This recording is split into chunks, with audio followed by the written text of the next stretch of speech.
Hola, mi nombre es Jaime Arturo Ochoa Rodríguez, soy de la Universidad de Guanajuato, del campus Celaya Salvatierra, la sede de Mutualismo en la División de Ciencias de la Salud e Ingenierías. Soy de la carrera de Terapia Física y Rehabilitación y voy a presentar un trabajo acerca de la esclerosis múltiple en la materia de fisioterapia en neurología del grupo 600. Muy bien, vamos a empezar con la primera diapositiva de información. Vamos a ver lo que es una descripción, una breve introducción. La esclerosis múltiple es una enfermedad degenerativa y crónica del sistema nervioso y de origen autoinmune que afecta al cerebro y a la médula espinal. ¿Qué significa degenerativa? Que va como atrofiando lo que son las barras de mielina en el sistema nervioso, y crónica, que es como la diabetes, que si se fijan es una enfermedad que no tiene una cura aparente. ¿Y qué significa que es autoinmune? Que las mismas células del cuerpo, las células que para defendernos de la enfermedad, en lugar de atacar a la enfermedad, están atacando a las barras de mielina del sistema nervioso. El sistema inmune ataca la mielina, que es la sustancia que envuelve a las fibras nerviosas y las neuronas.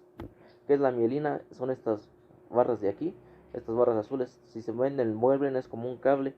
Entonces, estas ayudan a transmitir el impulso eléctrico de la neurona hacia la periferia o hacia donde se quiere llevar este impulso. Si se fijan, está envuelto en ellas el axón, lo cual es la rama por donde viaja este impulso eléctrico. La mielina se va a deteriorar y va a presentar cicatrices conocidas como esclerosis, de aquí la enfermedad que se llama esclerosis múltiple. O sea, estas líneas de aquí, si se fijan, están como parejitas.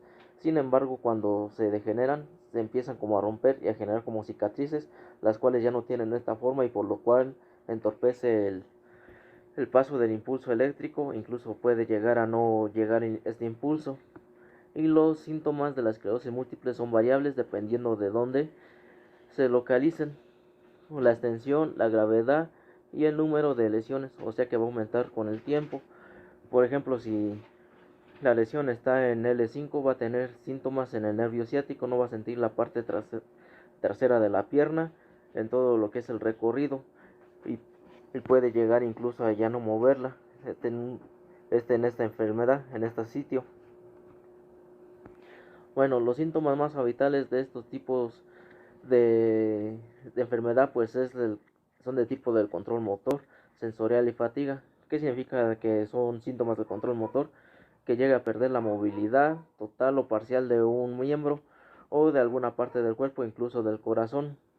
La sensorial, como puede ser de la vista o diferentes estímulos, que podamos tener hipersensibilidad, o sea que un efecto muy placebo en algunos casos puede llegar a ser doloroso en el paciente, y por el contrario, hiposensibilidad, que es cuando un impulso muy fuerte, por ejemplo una espina, una uña enterrada, no lo va a sentir el paciente, y esto puede llevar a diferentes causas también. Y fatiga. Algunas manifestaciones de la esclerosis múltiple, como el deterioro cognitivo, los trastornos psiquiátricos, el dolor y la fatiga, son frecuentemente subestimadas. O sea, por ejemplo, dicen que son por no dormir bien, por hacer ejercicio de manera muy excesiva, entre otras cosas, y a veces lo que está pasando es esta enfermedad. Y se desconoce la causa de esta enfermedad, pero los estudios demuestran que es de parte genética y algunos factores ambientales, aunque no está muy comprobado esto. O sea, porque hay razas que no presentan la esclerosis múltiple, como lo son la gente de África, pero sin embargo en Estados Unidos y en la parte occidental sí es muy frecuente este tipo de enfermedad. Y bueno, pues esta enfermedad aparece entre los 20 y los 30 años y es más frecuente en mujeres que en hombres, esto siendo 2 mujeres por cada hombre afectado. Después vamos a hablar más de lo que es la epidemiología. Y como les decía, aquí está la neurona, aquí está aquí, con sus ramificaciones, su núcleo, todo. Y por aquí pasa el axón. Si se fijan, está recubierto por mielina. Es esta barrita amarilla que en el otro imagen estaba en azul. Entonces conduce al impulso eléctrico de una manera más fluida, pero sin embargo en la esclerosis múltiple lo que se logra ver son estas heridas de aquí y la cicatrización, que es la mala cicatrización, y entonces por eso entorpece el paso del impulso eléctrico de la neurona. Y bien, pasamos a la siguiente.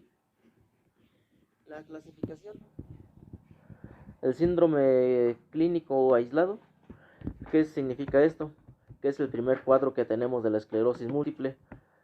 Por ejemplo, es el primer brote. Siempre va a ser como el más fuerte de todos, porque es el inicio de la enfermedad. Después de aquí tenemos lo que son ahora sí, las 4 clasificaciones. Bueno, la primera clasificación es el recurrente remitente, que es la forma más común de enfermedad, presentándose en el 85% de los casos. Se caracteriza por exacerbaciones periódicas imprescindibles de disfunción neurológica, o sea, son los ataques o brotes que duran semanas o meses, alternados por periodos de resolución completa o parcial de los síntomas.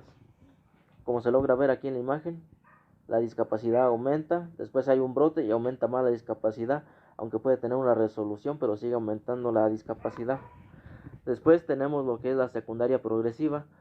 Se presenta 10 a 20 años después de la clasificación anterior, o sea, primero es la que había mencionado anteriormente, y consiste en un empeoramiento progresivo y gradual de la discapacidad, con o sin exacerbaciones agudas. Entre un 30 y un 50% de los pacientes con la forma recurrente remitente eventualmente evolucionarán a una forma secundaria progresiva. Y esto es como se logra ver aquí en la imagen.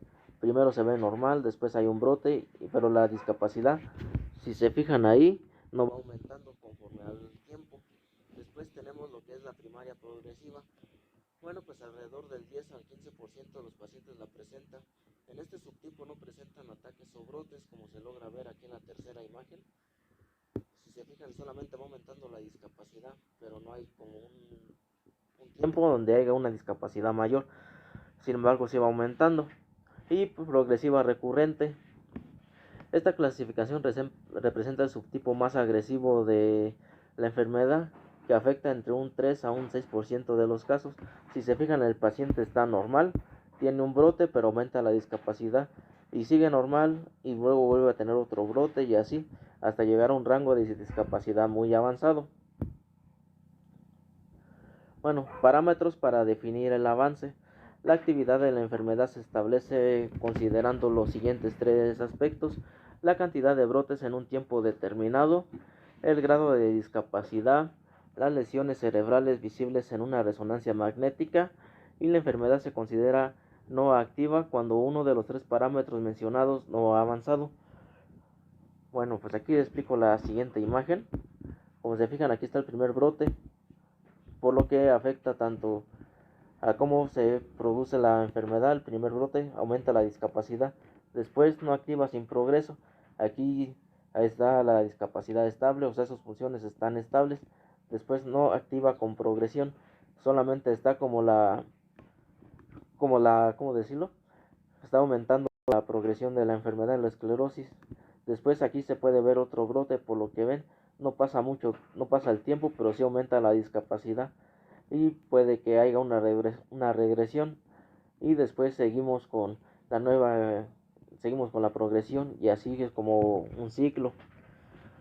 En algunos casos, esta tablita va dependiendo de según el paciente. Este es de un paciente en específico, y puede también esto complementarse con los estudios en la resonancia magnética. Voy a regresar. La epidemiología. La esclerosis múltiple es tras la epilepsia, la enfermedad neurológica más frecuente entre los adultos jóvenes. Esto después de la casi erradicación del polio, y la causa más frecuente, que afecta aproximadamente de cada 1000 personas. O sea, es una enfermedad muy común, pero lo digo, es de diferentes grados de discapacidad. Algunos llegan a presentarlo un brote, y de ahí cada 10 años, o 10 brotes en un solo año, dependiendo de cada paciente. Después, los primeros síntomas suelen aparecer en las personas entre los 20 y los 40 años, pero también puede presentarse en niños o en personas mayores de 50 años. Bueno, pues un dato interesante es que en los niños y en personas jóvenes la incidencia es doble de mujeres y solamente uno en hombres. Este otro lado, en pacientes sobre los 50 años, la incidencia pues es de 1 a 1. Vamos a pasar a la siguiente diapositiva. Ahora vamos a ver lo que es la etiología. Como había dicho, la causa de la esclerosis múltiple no es tan concreta como se cree. Se cree que produce por una combinación de agentes genéticos y de agentes ambientales. Los agentes genéticos, como había dicho, son personas que no la presentan muy fácilmente, como lo son en la gente de África, no la presenta muy fácilmente. Sin embargo, en el occidente sí es muy frecuente, esto dependiendo de la genética, y algunos factores ambientales también, como lo son la cantidad de vitamina D, la exposición al sol, el tabaquismo y algunas infecciones virales. Estas pueden contribuir a que la esclerosis múltiple nos llegue a presentarse de alguna manera. La fisiopatología. Muy bien, pues ahora tenemos la desmielinización, inflamación en esclerosis múltiple. O sea, la desmielinización es que las barras de mielina se van, como había dicho antes, se van deteriorando y por lo tanto no dejan pasar el impulso eléctrico de la neurona hacia el lugar diana, por así decirlo, o sea, hacia el lugar principal donde se requiere este tipo de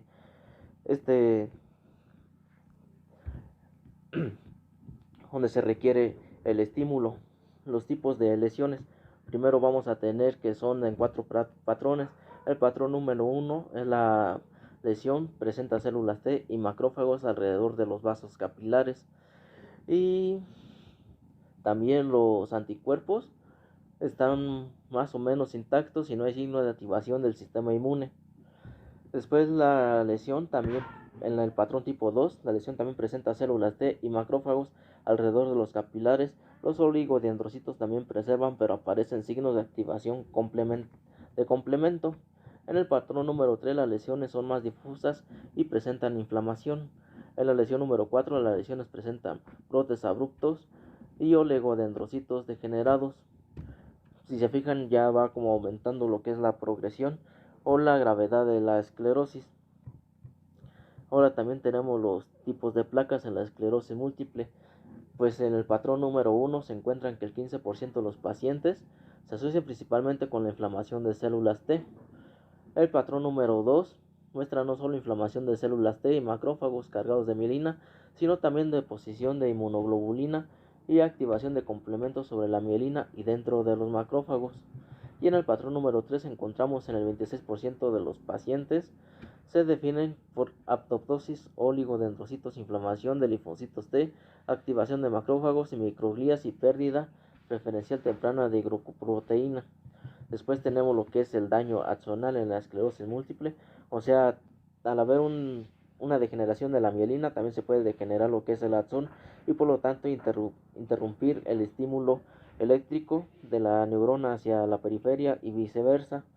Después tenemos lo que es la desmielinización, o sea que se pierde parte de la mielina, y la remielinización es que las células de Schwann y los oligodendrocitos emplean como querer restablecer la mielina, pero al quererla restablecer muy rápido se obtiene como una remielinización mala y por lo tanto una mala transferencia del impulso eléctrico, y el daño axonal en la esclerosis múltiple es debido a todo esto. Pasamos a la siguiente. El cuadro clínico, pues los principales síntomas son síntomas motores, como le había dicho, que no pueden mover, pierden la movilidad de cualquier parte del cuerpo, incluso del corazón. También de la neuritis óptica. ¿Qué significa esto? Que no se puede el paciente ya ver. El vértigo, que es como un mareo. Sintomatología cognitiva, o sea que ya pierde sus capacidades como de razonamiento, entre otras cosas. Aspectos emocionales. Y también tenemos los aspectos emocionales, como por ejemplo si era una persona muy alegre, puede que al otro día sea una persona depresiva, entre otras cosas. Bueno, los criterios diagnósticos. Primero hay que ver el número de brotes, por ejemplo, si son dos, y los signos clínicos también que son dos. Entonces, para complementar el diagnóstico no se requiere nada. Sin embargo, cuando los brotes siguen siendo dos, pero el signo clínico es uno, hay que ver la diseminación en el espacio. Sin embargo, cuando los brotes son uno y los signos clínicos son dos, hay que tener una diseminación en tiempo. Y si los brotes y signos clínicos son uno en cada uno, es la diseminación tanto en el tiempo como en el espacio. Bueno, los criterios diagnósticos, como había dicho antes, pues el brote pues es una recaída o exacerbación, los síntomas de instarvación aguda con signos típicos de una afección inflamatoria desminimizante del sistema nervioso con una duración de menos de 24 horas en ausencia de fiebre e infección. Signos clínicos, evidencia clínica de una lesión desminimizante que se documenta en forma objetiva mediante la exploración neurológica. Y los criterios de diseminación en espacio de Schwanton. Bueno, pues estos que son las lesiones desminimizantes en diferentes regiones del sistema nervioso central. Se requiere al menos una lesión en resonancia magnética, en consecuencia, entre dos, en esto por lo menos de dos de las siguientes cuatro áreas. Uno, como se puede ver aquí, es en el área que está al lado del cuerpo calloso, otra que está aquí en el área de la corteza, a medio cerebellum, y también se puede llevar aquí en la médula espinal. Bueno, en los criterios de diagnóstico de disminución en tiempo de Montalbani, estos es la afectación en diferentes momentos de la evolución de la enfermedad, la demostración de los cambios temporales de las lesiones desminimizantes, y se caracteriza mediante estudios de seguimiento en la resonancia magnética cerebral que deben encontrar lo siguiente: una nueva lesión en la resonancia magnética, una lesión que capta gadolinio con el seguimiento por la resonancia magnética con referencia a una resonancia magnética basal. Después, la presencia de lesiones asintomáticas gadolinio positivas y no gadolinio positivas en cualquier momento, algún nuevo brote que se logra ver como la diapositiva anterior, y las bandas oligocionales positivas en el líquido cefalorraquídeo. ¿Cuáles son estas? Son estas barras moradas que se presentan en esta parte de aquí. Si se fijan en el lado izquierdo, que es la normal, no se presentan, pero sin embargo en el lado derecho sí se presentan en el líquido cefalorraquídeo. Pasamos a la siguiente. Bueno, pues algunos fármacos contra la esclerosis múltiple es el IFN 1 alfa, la cladribina, el interferón B1 beta, el interferón beta 1 alfa, el peginterferón 8,1A, el acetato de glaritamar, el dimetilfuromato, la trifluoronomida, el fingolclimod, la daclizumab beta, el antizumab, el natalizumab, el ocrelizumab y la mitosantrosa. Muy bien, pasamos a la siguiente. Bueno, pues en terapia física, los principales objetivos va a ser reeducar y mantener todo el control voluntario disponible, así como las reacciones de equilibrio y enderezamiento. Después va a ser mantener la amplitud completa del movimiento de todas las articulaciones y tejidos blandos, enseñando al paciente y o familiar estiramientos adecuados para prevenir contracturas, inhibir cualquier tono anormal y entrenar el equilibrio y la coordinación. Bueno, pues también en la terapia física vas a mantener el buen estado de la musculatura, fortaleciendo siempre que se pueda los músculos musculares de estabilidad y control postural. Después incorporar técnicas de tratamiento en forma de vida relacionadas con actividades adecuadas, suministrando de este modo una forma para mantener toda la mejoría que se obtenga. Y después estimular toda experiencia sensitiva y perceptual, manteniendo la experiencia del movimiento normal, así como la percepción e integración del esquema corporal, y entrenar la marcha, así como actividades aeróbicas suaves, siempre respetando y teniendo presente la fatigabilidad del paciente, o sea que el paciente no se nos canse. Y ya con todo esto vamos a tener lo que es un pronóstico. Debido a la mejoría en el tratamiento de complicaciones como infecciones pulmonares o vejiga urinaria ya no es tan común, la esperanza de vida de las personas diagnosticadas con esclerosis múltiple solo se ve ligeramente reducida, a veces para algunos casos, y cuanto más joven es cuando se padece la enfermedad, más lentamente avanza. O sea que entre más joven te dé, avanza más lento. La pérdida de visión o síntomas sensoriales como síntomas iniciales con síntomas de un son síntomas de un pronóstico benigno. Perturbaciones en el andar y cansancio son signos de un pronóstico negativo. Después, una rápida progresión de los síntomas iniciales, edad en la que aparecen las enfermedades por debajo de los 35, solo un síntoma inicial, desarrollo rápido de los síntomas iniciales y corta duración de la última recaída indican un buen pronóstico. Si la forma es en recaídas y remisiones estadísticamente, necesitaríamos 20 años hasta que la silla de ruedas sea necesario, o sea que no es tan alarmante, bueno, dependiendo de cada persona. Ya pues en general pues dura hasta 20 años para que no pueda caminar, pero por ejemplo, si el paciente le dio a los 40 años y necesita silla de rueda a los 60, pues ya es una edad considerablemente avanzada. Y pues esto sería todo de mi parte. Aquí tenemos algunas bibliografías si quieren saber más acerca de esta esclerosis múltiple. Y sería todo. Muchas gracias. Nos vemos hasta la próxima.